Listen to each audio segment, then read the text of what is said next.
Hey guys, I'm here. We're talking about the crepe sew along today. This step is sewing on your armhole facings, which look kind of crazy on this pattern just because of the really super curvy armhole there. So I wanted to show you how I pinned it right sides together to the outside of the bodice. Does that make sense? Your side seam is still open and your shoulder seams have been sewn shut. So now I'm going to take it to my machine and I'm going to stitch at 5/8 of an inch all around the inside of the armhole. And you can see that I finished the outside of the facing by pinking it because I just wanted a really low bulk finish, and that's what I chose. So I will show you the next step, which will be trimming, pressing the seams, grading them, and then understitching. Be right back. Okay, so we're back. I've sewn all the way around that armhole with a 5/8 of an inch seam allowance, and now I've started to grade my seams, which means cutting the seam farthest away from the body of the garment shorter. So you can see how I've started that here. This is the shorter seam allowance. And then the outer one I'm going to trim a little bit too, but longer than the other one.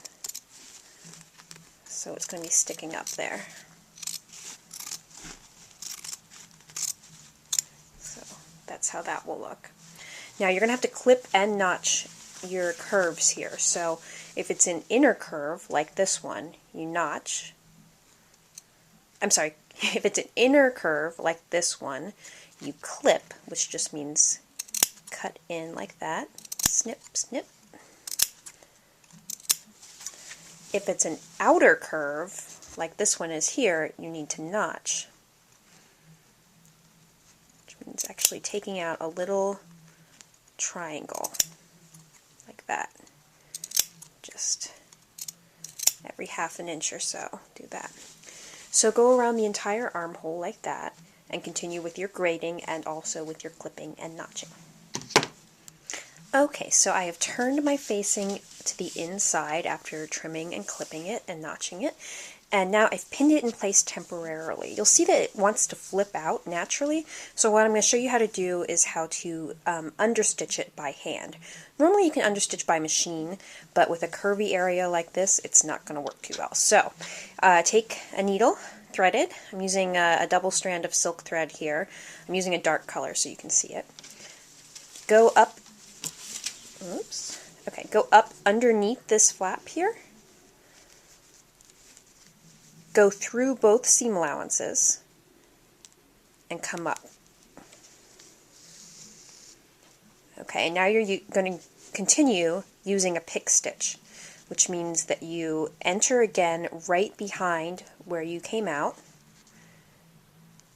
Go through both seam allowance layers again, and then come back out about 3/8 of an inch away. And that forms like a little bead of fabric right there, or not fabric, thread right there. I'm going to keep going around like that.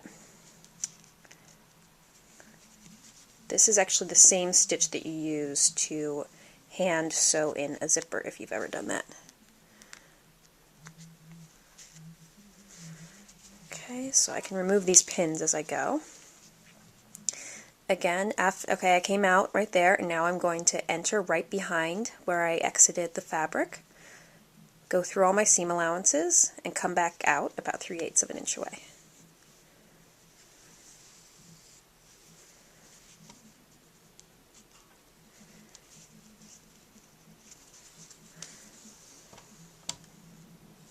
So there you can see that little pick stitch.